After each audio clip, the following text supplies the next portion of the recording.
I feel like so many, I don't want to say all, I don't want to make a definitive statement, but like so many of the skills that people who you admire embody are all teachable skills. You can literally transform who you are today into an unrecognizable person.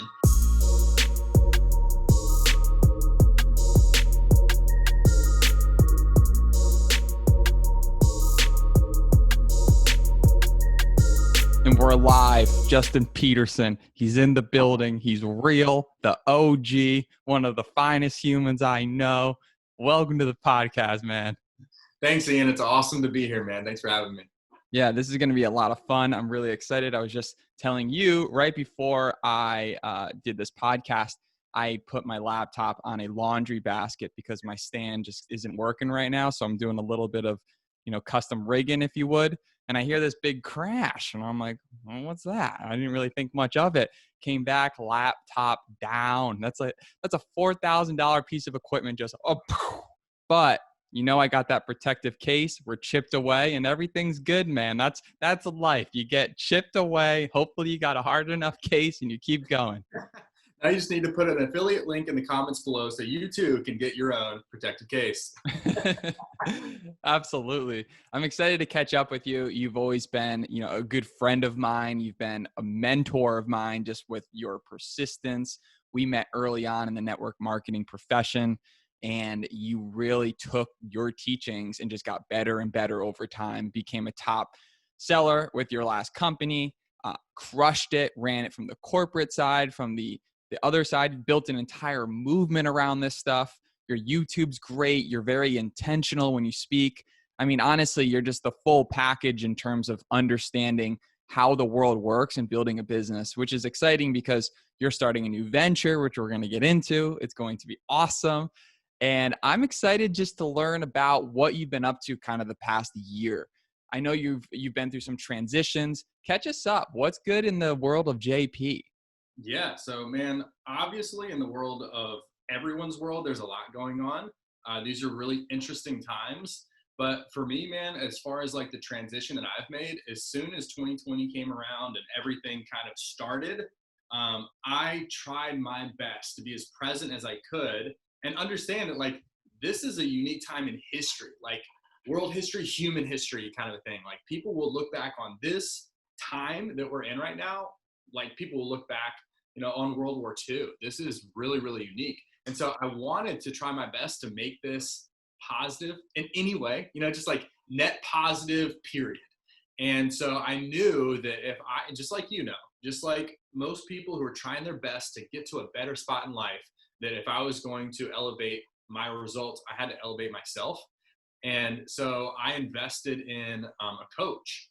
And honestly, it was kind of crazy, man. Like I didn't really have an agenda going in. I just wanted to like have the full evaluation. It's like, this is what I bring to the table. Here are what I think are my strengths, what I think are my weaknesses. This is where I thought my life was going to be. And these are my results. So like diagnose me and like tell me where I can be, tuned up and stuff. And the result of that was so unexpected. We don't have time to talk about it.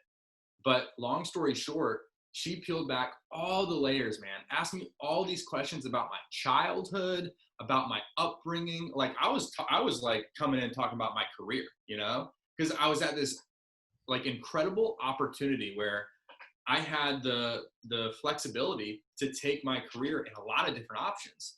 And I kind of wanted like expert advice of like, what do you think is the best?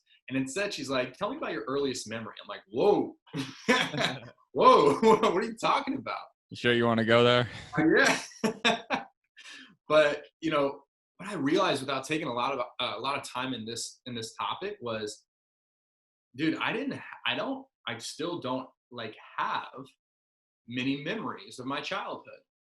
Like I have such a bad memory, so few under the age of 20 that it was clearly becoming abnormal. She was like, do you remember anything about this time? And I was like if someone's like, hey, do you remember when we did this? Yeah, probably I would remember if you showed it to me. But other than that, I didn't.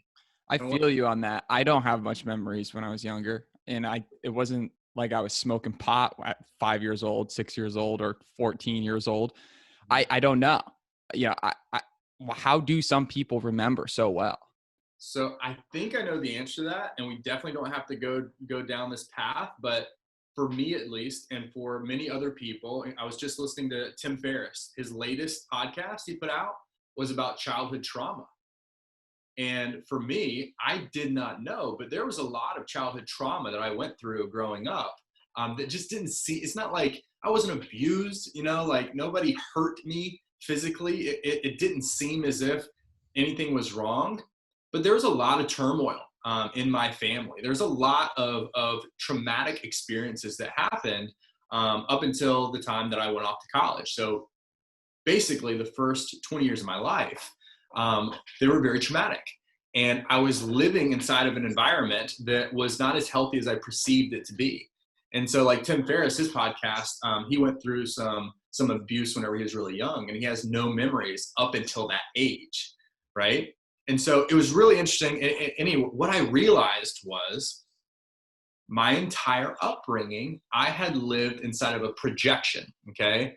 And to simplify that as much as possible, a projection is basically what you see on the outside is different than what's on the inside. So kind of like your podcast setup and mine, your laptop's on like a laundry basket. Mine's on a file box, It looks like we're all set up back here, but if you were able to go behind the scenes, it's like we got dirty socks on your desk, I got like papers falling all over the place over here. It's different, right? And there's three big things really for me that I was raised in that created who I am today that I was not aware of. One, my family from the outside looking in looked like the all-American family. It was like we literally, I grew up on a house on a hill. It was a beautiful house in a nice neighborhood. My family always drove nicer cars. My parents were married. My dad was an entrepreneur. My mom stayed at home with 4 kids. She was actively involved in school. Everything looked right. But on the inside, it was a very angry household that resulted in an unfortunate divorce. But again, the projection was that like the Peterson family, like, oh man, Peterson family, And Them so, Petersons, man. right. And then finances, same thing, like without getting into details, it seemed like my family's finances were like, everything was cool. But the reality was it was very muddy. It was confusing. There was some inheritance money that was like making it really weird. Same thing with our faith. Like I grew up in the church, and then my mom investigated all different religions. She started going to synagogue, which I really respect. I love that she did all of that. But that left me with confusion because it seemed like we were sophisticated, we were worldly, we were open-minded, but in reality, I didn't know what to believe. And so the projection of our family's got it all figured out, our money's straight, we're very sophisticated. The reality of it was, man, it's pretty hectic. Money is not what it seems to be, and we're pretty confused. That was how I was raised. So then I go into college, and I go to a nice private university. I'm student body president. Everything seems great, but I'm flunking out of school. I'm not meeting the minimum GPA to remain in office, right? So there's really good pros and cons to this, and I want to bring it back to reputation because, dude, what I realized my entire life, I was being groomed to create a reputation for myself. That was my coping mechanism. That was like my survival tactics was I have to create this image that I can live off of. Because if people perceive me a certain way, I will get opportunities. If people perceive me a certain way, I'll be invited to certain things, right? I will have advantages in life that if I simply show up as I am, I won't have. And that there's pros and cons. One, I built a career. I've been able to speak in 32 out of the 50 states in 3 years. I've made a lot of money at many times. I've gotten corporate positions, like you were saying. I've spoke on stage in front of tens of thousands of people, I'm really proud of what I've done. But are you familiar with the imposter syndrome? Right. Yeah. Dude, it was heavy. Like I was feeling like, I'm not I'm not a You- con, That like, that happens a lot inside of direct sales, particularly mhm, because people get in good positions, things take off. Next thing you know, there are people making $100,000 a month. They're on stage, they're the big wigs, but deep down, they don't truly feel as if they deserve that type of money. And there's yeah, that imposter syndrome that's deep and buried into us that we're not good enough to be able to be these people that people perceive us to be. yeah. Yeah, and so that happened, and, like, what was confusing was that I was good at what I did, like, it's not like I was given time on stage and then I just wasn't good with the time I was given, like, I had some skills, so it wasn't like I was lying to people, but the projection that was out there and the reality of what I felt, that gap caused a lot of anxiety, and that's where the imposter syndrome popped up, right? And so 2020, I wanted to merge that gap. I wanted to show up as authentically as I possibly can be, and let people know, like, I've had successes, but hell, I've lived off of 90 or 100% of my income for most of my career. It doesn't matter if you make a lot of money if you don't have any money left over.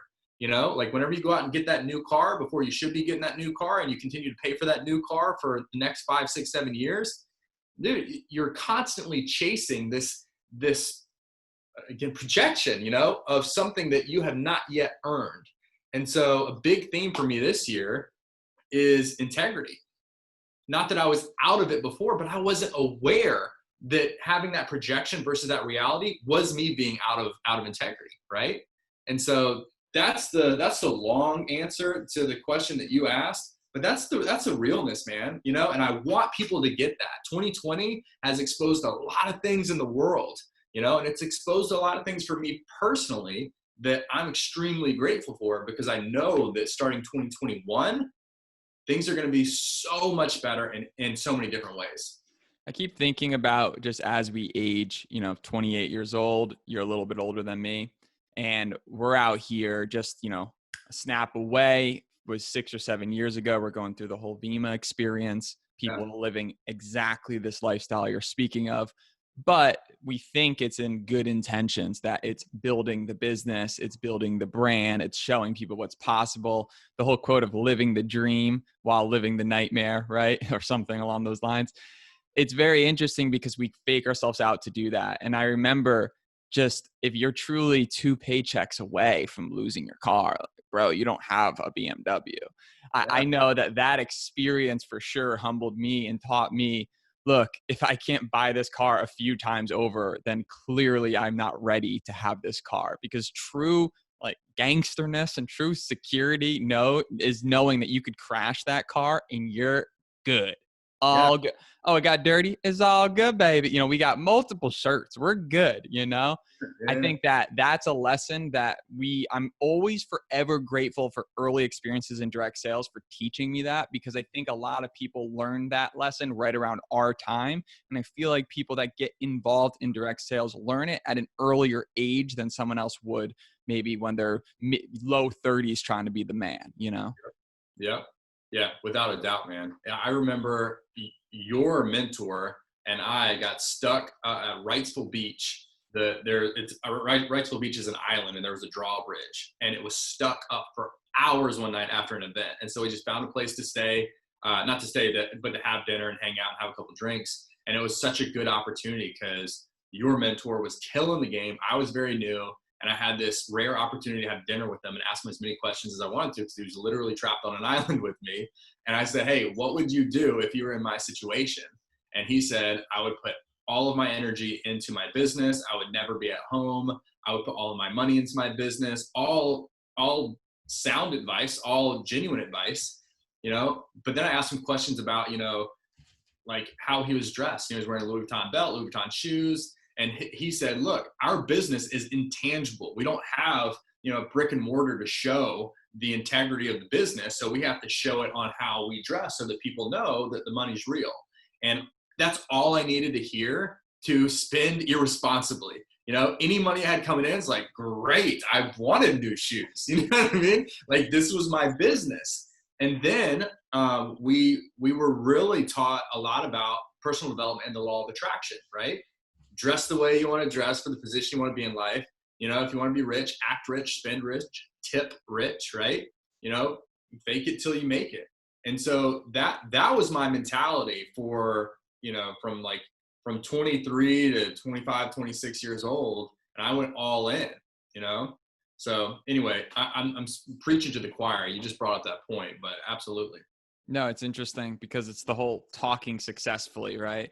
I think a lot of times when people speak as if they know what it's this, what I'm trying to say is when you're making a lot of money, you almost just have this new confidence that just sits on your shoulder and you feel everything you're saying is real. I think what separates, the true chiefs versus the little peasants in this phrase, right, are the people that can still speak at that level of gangsterness and understanding and thoroughness and belief when they don't have money. Yes. Yep. That's a big deal. And it's tough because we really put an ego on how much money we have. It comes out in many ways. That's why financial security is huge. I know even when I was sick, I spent all of my money, like my extra money, on just getting better. And I was frustrated because I was just spinning the wheels. I worked for a sweet startup. On the outside, my life was dope. Still was a little bit, I guess. But at the same time, I was spending all my money on just getting better and getting healthy. And I felt like I was just in a hamster wheel, just running, not, making gains on my 401k or whatever people are trying to do with that Vanguard mutual fund. I'm really into the mutual fund game these days. I got to tell you, I enjoy those consistent 7 to 10% year over year gains. I like it. It makes me feel real good. No, I feel you, man. What happened to me, I'll tell you a quick story that kind of puts everything in perspective. I was on a trip to West Palm Beach, and I've been writing a book over the last coming on 3 years. I'm getting close to the end, but I'm fascinated with the Kennedy family, with JFK, RFK in particular, RFK Jr. nowadays, like my hero. I'd love to meet him. But JFK in particular, his family had a house in Palm Beach, which now is like famous for the Epstein Island, or not the island, but Epstein lived on Palm Beach, right? Tony Robbins lived there. Donald Trump has his Mar-a-Lago there. It is a different world, man. It's like the 1% of the 1% of the 1%. Like Rolls Royces are everywhere. It's like a Honda Accord. It's the craziest thing in the world. But I digress. I had an event in West Palm Beach, which you just jump the bridge and you're in Palm Beach. So I rented an Airbnb in Palm Beach, okay? And I went to where Kennedy wrote his inaugural address, right? Ask not what your country can do for you, but what you can do for your country. Because I wanted to channel that energy into the book I was writing. So I did an event, went to Palm Beach, found his house. I just sat outside, right? By the beach where he wrote it. And while I was there, I went and had dinner at this cool, it was like a 1920s, rustic hotel steakhouse, okay? And it was late at night, and there were 5 people in the whole restaurant. I sat at the bar. It was just me. So I was dressed kind of like this. I just finished a day. To my left was this super rich, financial advisor guy who was divorced. There was 2 older guys with 2 much younger girls. And then the bartender. That was the whole scene. And I'm eating this nice dinner, I'm having a beer, and they're playing Frank Sinatra. And it was like, just everything was right. All the feels and the vibes. Like, I was thinking to myself, if they just played Frank right now, this would be perfect. And boom, Frank comes on. And I'm loving life. And then all of a sudden the song's over and the music stops playing. And I'm like, dude, if this is like a jukebox, I'm putting money in. I turned around, what happened to the music? Turned out that it wasn't actually a Frank song. It was a live piano player singing Frank Sinatra so well that I genuinely thought that it was Frank Sinatra. And I saw this dude, remember, he's playing for 5 people, okay? I saw this dude get up with a tip jar on the piano, and I was like, my man, was that you? Was that you? And he was like, yeah. And I was like, no, were you playing the piano and then it was like you played the piano to the Frank song, or were you playing and singing? He was like, it's just me. Bro, I was fanboying right there. I was like, you have got to be kidding me, man. That was the most incredible performance. And it was like, dude, it's like 10 o'clock at night, 5 people in a bar, and I'm going nuts over this guy. I'm like, you are undiscovered. dude, you would like freaking smack Michael Bublé off the stage, man. You are Frank Sinatra. This is incredible. You need to go on like America's Got Talent. Like you need to get an agent, right? I was like fired up. I was like, give me your card, you know? And he was like, yeah, man, you know, it's just, you know, I appreciate it. And that Palm Beach Frank Sinatra, I realized was like the opposite of like me. This was a guy whose skills were so high that it genuinely tricked me to thinking that he was the real deal. But his presentation to the world and his reputation was that of, I just play on the weeknights at an old steakhouse in front of 5 people for tips. Now, maybe that's what he wants. And if that's the case, that's cool. But I've got to imagine that if he's playing for 5 people and singing his freaking heart out and he's that good, that there is a gap between his potential and his results clearly. And I wanted to know, like, dude, if I could teach this guy, or if I could teach anybody who feels as if they're extremely talented and underpaid, you know, somebody who's got the skill but not the recognition, if I could teach that, dude, people's lives could be transformed. And that is what I realized was the blessing in me growing up inside of this projection environment, was that now I know how to package the skills that I have to the world to get advantages in life, right?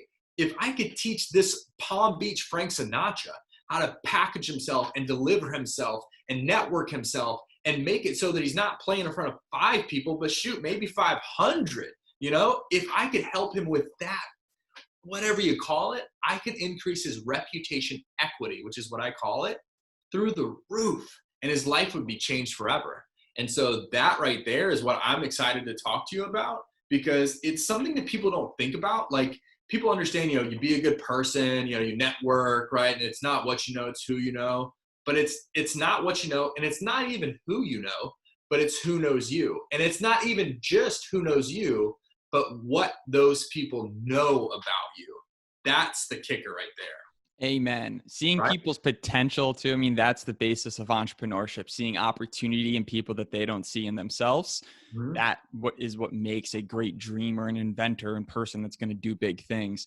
And the reputation equity, I feel that so hard. Yeah. It takes years and years and years to build, and it can get killed in a minute, right? You do one thing wrong, especially in 2020, you gone, man. Enjoy the top. You're out. Crazy, right? Yeah, that's exactly right. And what I realized was people think about reputation as something that you just kind of like fall into, like, well, you're either the popular kid in school or you're not the popular kid, right? And I don't think that it's perceived as a teachable skill.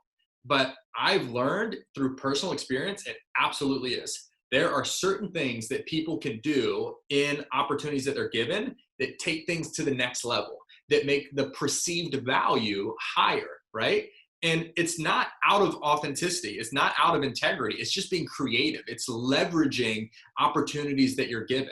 You know, it's like, for example, if you get the opportunity to speak on stage for 5 minutes, 5 minutes is enough time to do something that people will remember forever, you know? And you'd have to do something for 5 seconds of that 5 minutes for people to go, man, you remember whenever Ian did this on stage? And it could be over a weekend long seminar, and you have 5 minutes, and in 5 seconds, you do something that sticks in their mind forever.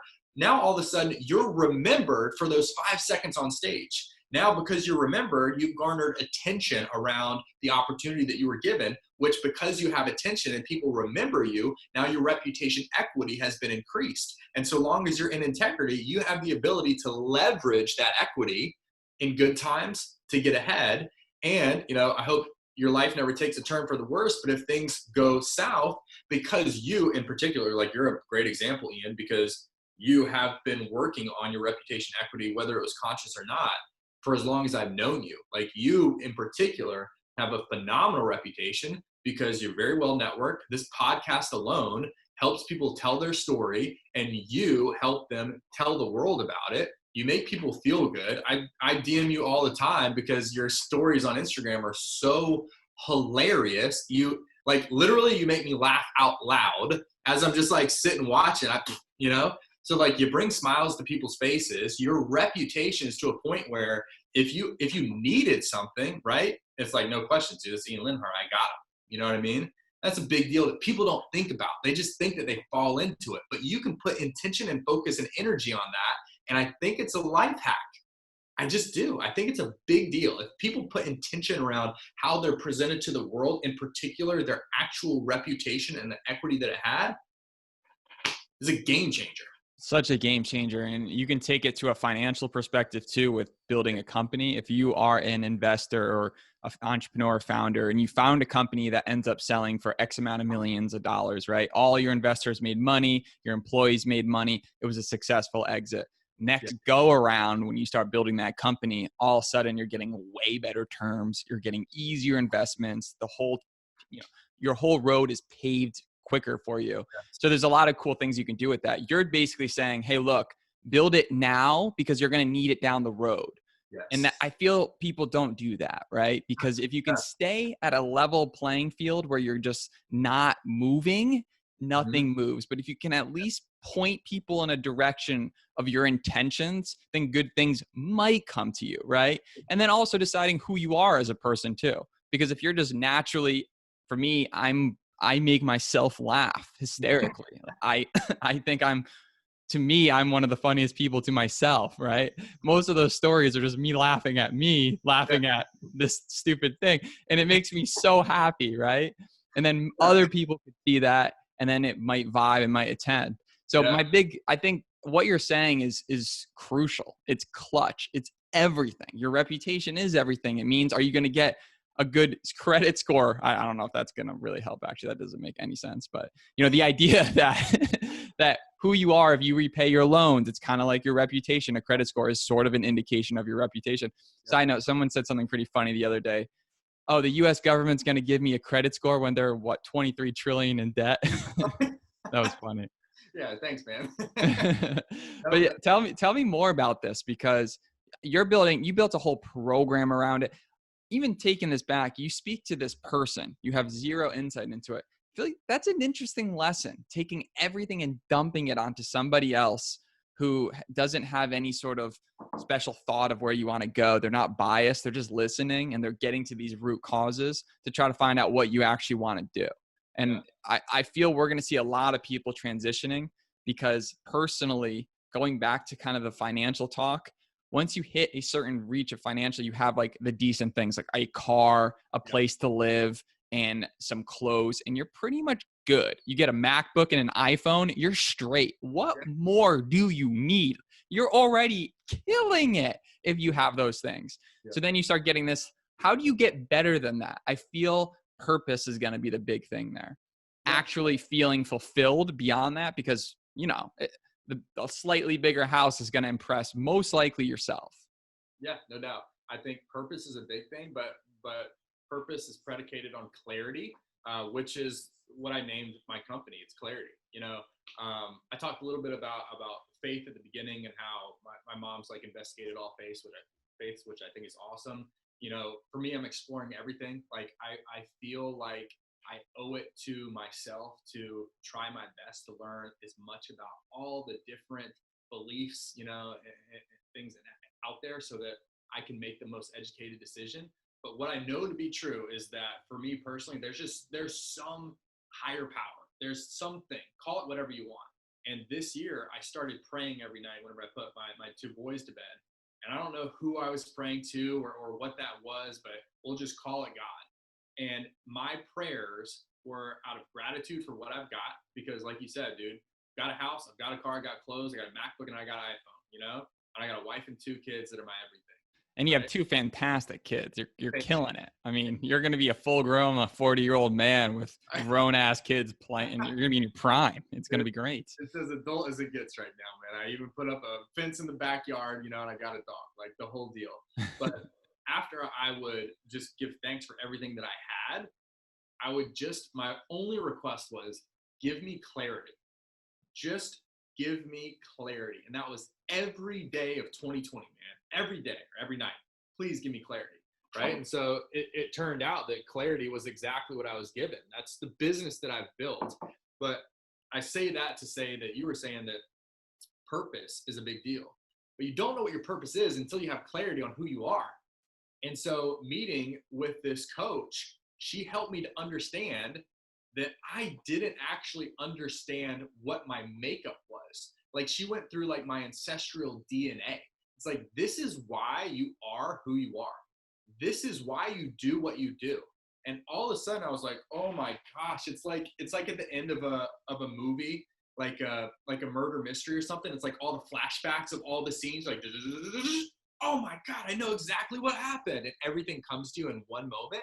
That was like, you sum up my experience with her this year, that's what it was. It's like everything makes so much sense. Now I know what I'm supposed to do. Now I know what my purpose is. Because I was asking my closest friends, like, what is it about me that if I could teach to the world would add value? And it was like, I don't know, you're a good speaker.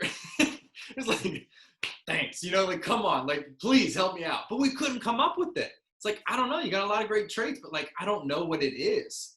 But what it is my ability to package, like, the full package, present it to the world so that I garner strategic attention so that I'm giving particular opportunities for me to capitalize on.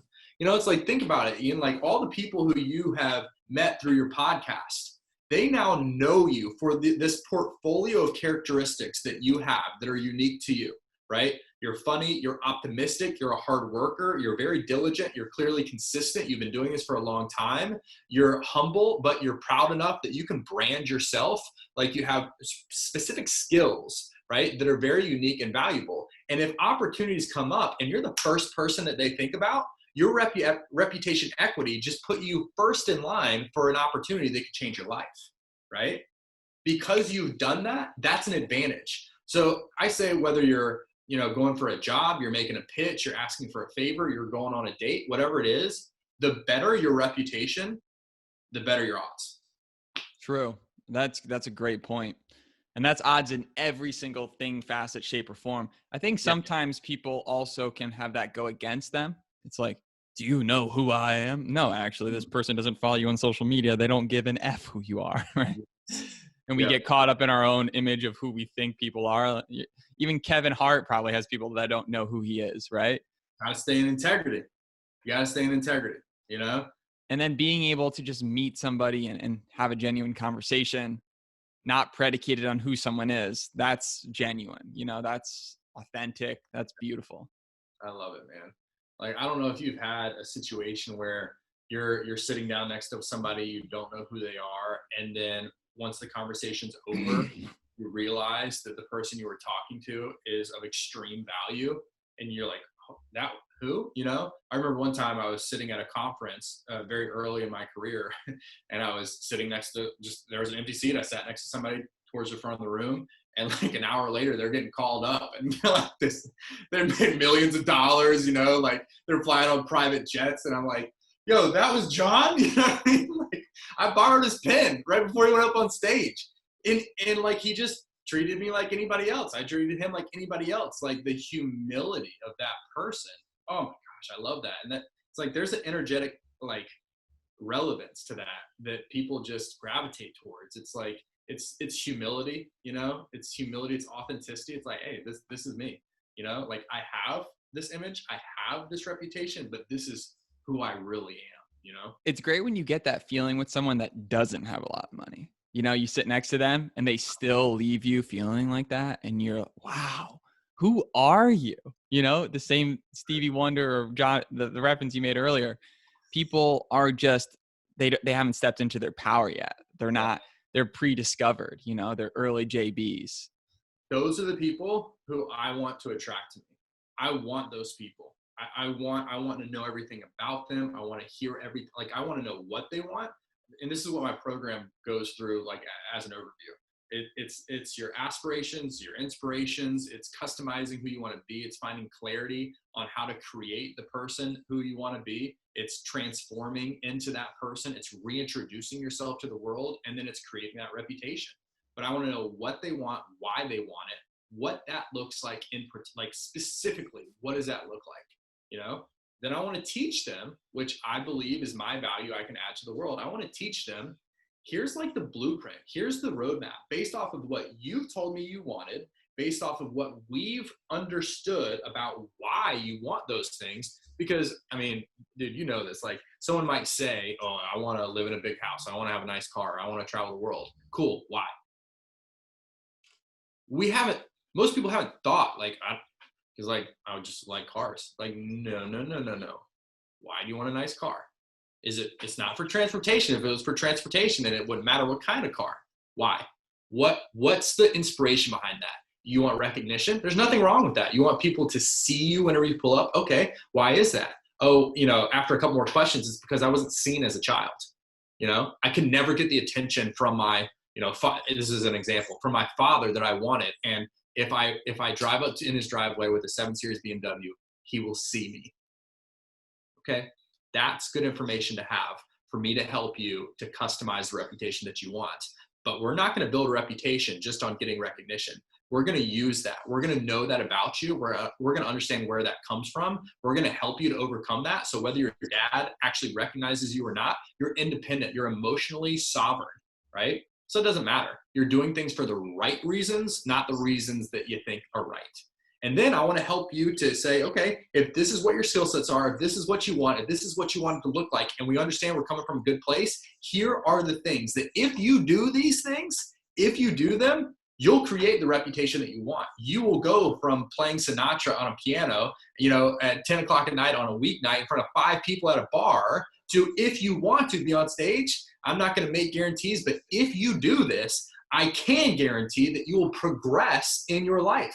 It's just how it is. You take 2 different extremes. If you have the talent and the skill set and the desire to be discovered, theoretically, as a singer, and one extreme is all you do is sing in the shower whenever nobody's home, and it's you are the only person who hears you, that's one extreme, right? The other extreme is singing in front of 20,000 people at a sold-out arena, right? And somewhere in between might be where you are. Well, if we understand where you want to go, we understand your skills, we understand why you want to get there, I can help you to package yourself and give you the confidence in your ability to reintroduce yourself to the world so that you boost your reputation equity, so that whenever somebody sits in your bar and says, hey, you're pretty freaking good, like, what do you want to do in the world? And you say, my dream is to, and this is where I'll come in and I'll give you the confidence to just say, I'd love to speak in front of 20,000 people at a sold out arena, but I just don't know the connections to get there. The person at your bar might be the manager for Michael Bublé, and he goes, cool, here's my card, meet me at my office next week, we're going to do a couple of recording sessions, and I think I've got something for you because your skill is unbelievable. But if you don't have the skill set to know to say that, if you don't have the confidence and clarity in who you are and where you want to go, you'd never open your mouth. And if you don't open your mouth, you might continue to play Sinatra in front of 5 people on the weekday for the rest of your life. And it's a travesty. I like that word. It sucks if you want to go and play in front of 20,000 people and you live the rest of your life playing in front of 5 on a weeknight, And I want to get people from where they are to where they want to be, and I want their potential to match their results, and I think I can help. What about the consistent part of this? I don't know. Am I echoing right now? I think a little bit.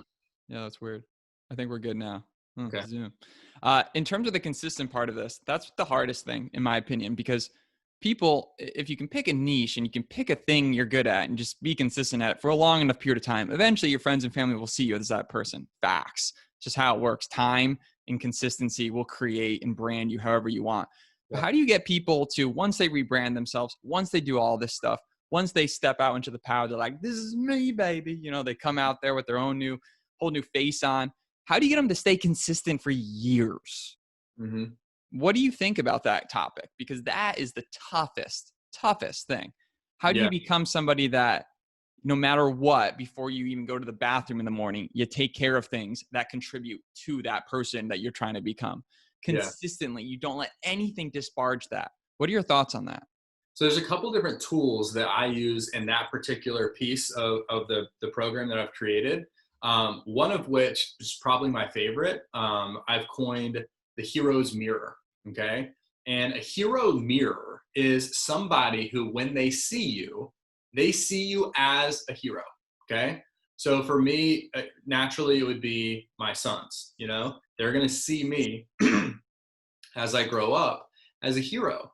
And whenever I'm put in situations in the future where I'm tired, it's like, I know I'm supposed to consistently do this. I know that the compounding effect of these efforts are going to give me great results.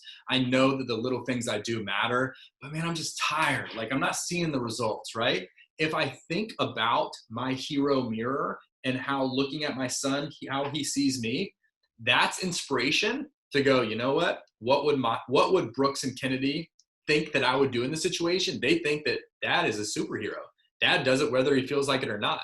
Dad does the things that other people don't want to do. Dad is a unique person who wins at life. And so if inside I'm like, I just don't feel like winning today. If I look in that hero mirror and I see my son looking back at me, I'm going to do what he perceives me to do. Another tool that I would use is auto-suggestion, which obviously I didn't come up with, but something that you can say, a phrase you can say in your head all the time that can psych yourself out to go, you know what? I am the most consistent person in the entire world. And I do things whether I feel like it or not, because I have clarity on my purpose and my path. And if I continue to take these steps, eventually I'll get to my goal. Like if you say that all the time, it doesn't matter how tired you are, eventually you're going to do it. And then the last thing, I love the idea of incentives with a carrot on a stick and then an actual stick. So the positive reward based incentive and then the negative, like consequential based incentive. And I think that people react to both of those differently. So I say in my program, pick your carrot and pick your stick. Okay. Once we have clarity on what you want, where that destination is, and it's not really a destination, it's always a journey, but what that looks like is it 20,000 people on a stage singing Frank Sinatra? If that is what it is, if that is what it really is genuinely and in integrity, that's what you want. Okay. Well, what's the reward you're going to give yourself when you do it? And what's the consequence that you're going to hold yourself accountable to receiving if you don't? So now you've trapped yourself in a very positive, it's like the golden handcuffs of your dreams. It's like you have something that is going to pull you there whenever you're not feeling like it. And you have something that's going to push you there whenever you're not feeling like it. And then you have something you're telling yourself all the time inside. It's like a secret weapon. And if all those fail, you got somebody who you can think about who looks at you like a hero, and you just cannot let them down. It would break your heart to let them down. Push and pull, baby. That's what you should name your program. Push and pull. That's what we need to do. Getting pulled and getting pushed. If you're doing both of those things, chances are you're going to get there. It's a really cool way of looking at it. And it's cool that you have this aha moment. And I love seeing you smile. And I love seeing you so excited and passionate. I mean, your speech, there's this one speech that went very viral on Facebook. It was you speaking at your conference, 10,000 people. And it was your moment, man. You were the keynote. You were the G. You looked sharp. That was JP. Like, you were crushing it. Your speech was so good. You were confident. But all these little micro sessions that you're doing, this podcast, YouTube videos, these are what prepare you to be able to do that. Because once you get up there, it's just another podcast. It's just me being me. And that's easy for you to be because you're just being yourself. So becoming somebody that is so deep rooted in your principles and who you are that you don't have to try to be that person. You just are that person. I feel like that, if you can get there, you become consistent, That's so true. And what I want people to know is that I feel like so many, I don't want to say all, I don't want to make a definitive statement, but like so many of the skills that people who you admire embody are all teachable skills. Like, you can literally transform who you are today into an unrecognizable person if that's what you want and need. You might be on a good path, but you just want some enhancement. You might want some tips and tricks and strategies, and some creative, resourceful ideas to just get you ahead. But you might be completely stuck and you're like, I don't even know if I'm going the right way. Or you might know you're not going the right way and need to do a 180. Whatever it is, what you desire, you can create in yourself. If you want to speak, you can learn to speak. I mean, shoot, there's a lot of talent inside of something like singing, but singing is also to an extent a learned skill. if that is your desire, you can teach your voice how to sound more appealing at different notes. There are singing coaches that can teach you how to craft that skill. You know what I mean? Like, you can literally design the person you want to be. You can create your avatar character of all the characteristics, talents, and skills that you desire to create the life you want.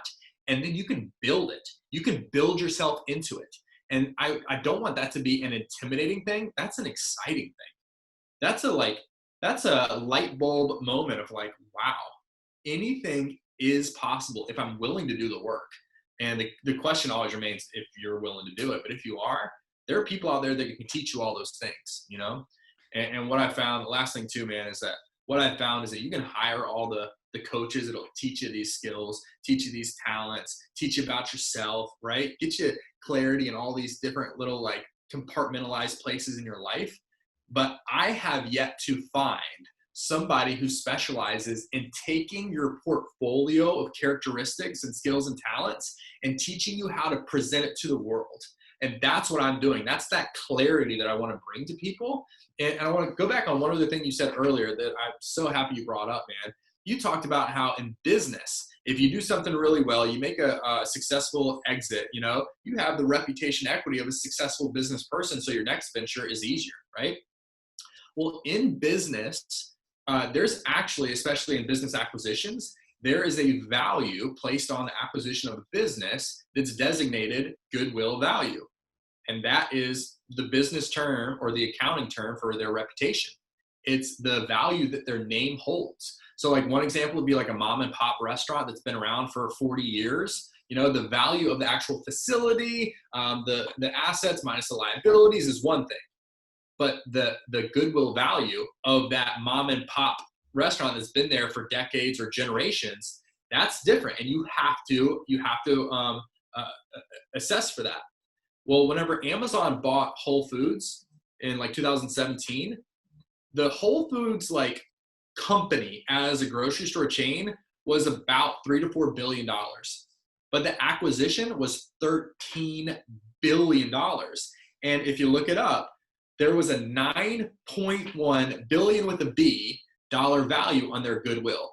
So Amazon bought about a $4 billion grocery store chain and paid $9 billion because it was called Whole Foods. And what I want to make the connection for everybody on is that goodwill value that exists literally in business, you can literally put a monetary value on a company's name. That exact same concept exists for us. For everyday people, we have that same thing. We just don't have an accountant that can calculate what your reputation equity is. It's always changing. But if you just put all your decisions, your interactions, your conversations, anything through the filter of, does this increase or does this decrease my reputation equity? Am I adding value or am I subtracting value from the world? And am I always in integrity? And if so, you're always adding to those mutual funds. You know, you're always adding to that account that at any time you can leverage or you can dip into whenever you need it. And it's a valuable thing that I want people to be thinking about because I think it's a life hack. It's a life hack, and you're going to make sure that people get that life hack because you're on a mission, man. You're on a man on a mission. You're trying to give some clarity to the people. You're trying to change some lives. You're trying to be that person that people say, oh my God, I spoke to this person that did X. Everything that this woman did to you, but with your spin, with your transition, and with your skills and your experience, I'm very confident you're going to be super successful at this, like everything else you've done. And pretty much anything, if people put all their heart and soul into something, they're going to have some sort of level of success with it, right? The question is it enough to keep them going? Is the success enough incrementally to get them going? Because sometimes people just don't get any success for years, and then they're, you know, right on the cusp, the whole typical meme you got with the miner and it's close to the diamond. You know, it's an interesting thing, but guaranteed if you're having fun and you're being yourself, you have guaranteed higher chances of getting that diamond, right? Because even though when you get the diamond, it'll make you happy for a while, but then naturally, us humans, man, we are entitled. You know, all of a sudden, the car is not exciting anymore. You know, the new promotion's not exciting anymore. The new business might not even be exciting anymore. Next thing you know, you start doing new things. But that's also what naturally moves us as people. You know, time's moving.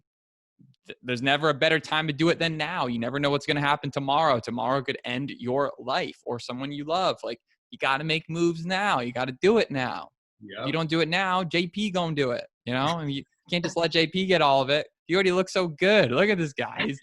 He just screams success. So, man, I appreciate you. I'm excited for listening to your new program, this new direction. I'm excited to promote this podcast to everybody. I think you're the real deal. I think people need to listen to your message. I think you need to speak more on this. Is there anything else that you'd want to leave the listeners in terms of your program, where to follow you, how to get more JP in their life? Yeah. ClarityVIP.com is the website. I'm extremely proud of it. I built it myself. I've never done anything like this. I just taught myself how to do it. So I hope you like it. ClarityVIP.com. That's CLARITY, VIP.com. And by the way, this is just like happenstance, like how it all happened, man. Like just the serendipity magic of the world and the universe. But Clarity turns out to be an acronym as well. I picked Clarity because I love the name. It's just everything it represents and even how it sounds. Clarity is just a pretty word. But CLARITY, creating lasting, authentic reputations intentionally this year. And that's what I'm about. If you give yourself 365 days to make a 180, then your life can be completely unrecognizable in a year from now. And if you want to do it faster, you can do it faster. But I'm really, truly, just genuinely excited about helping people achieve the results that match their potential and getting clarity in their life. Because whenever I got it, it was like the biggest weight lifted off my shoulders. And I just feel so happy. And I want to give that to people. So yeah, ClarityVIP.com. And then my Instagram is Justin_Peterson, the #1. Boom. There it is. I appreciate you, man. Thanks for coming on the show. As always, you are a gem. Man, I appreciate you more than you know, Ian. Till next time. Thank you for listening to another episode of Lenjones Party of Two. If you enjoyed it, please leave us a review and subscribe to stay up to date on our new episodes. And remember, hope is not a strategy. Keep making moves. Till next time, peace.